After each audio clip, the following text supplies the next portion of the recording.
চরমনে পিশাবকে যারা ভণ্ড বলছেন ওরা সবাই ভণ্ড। আমি বলছি না জাতি বলবে, অপেক্ষা থাকুন। আমরা নাকি পড়াশোনাই করিনি।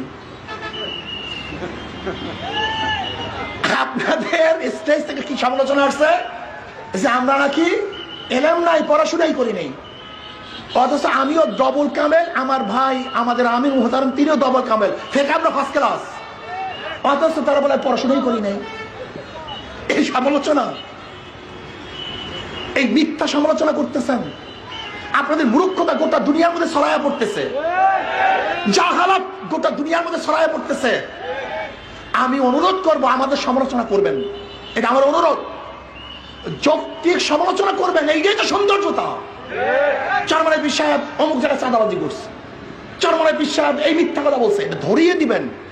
চরমনে পিশাব অমুক জায়গায় গুন্ডামি করছে, চরমনে পিশাব অমুক জায়গায় অস্ত্রবাজি করছে, চরমনে পিশাবের দলবল অমুক জায়গায় ধর্ষণ করছে, চরমনে পিশাবের দলবল স্বামীকে বেঁধে রেখে স্ত্রীকে ধর্ষণ করছে, চরমনে পিশাবের দলবল চাঁদা দেওয়ার কারণে মা সামনের থেকে যুবককে এনে হত্যা করেছে।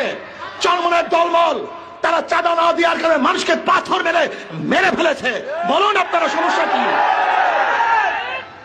সমস্যা কি? এইটাই তো বলবেন নাকি ভাই? ভুল বললাম সাংবাদিক বন্ধুরা?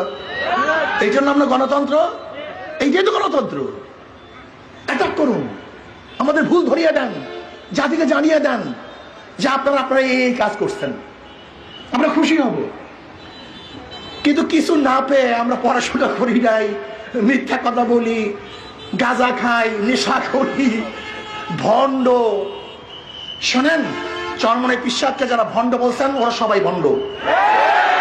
আমি বলছি না জাতি বলবে, অপেক্ষা থাকুন।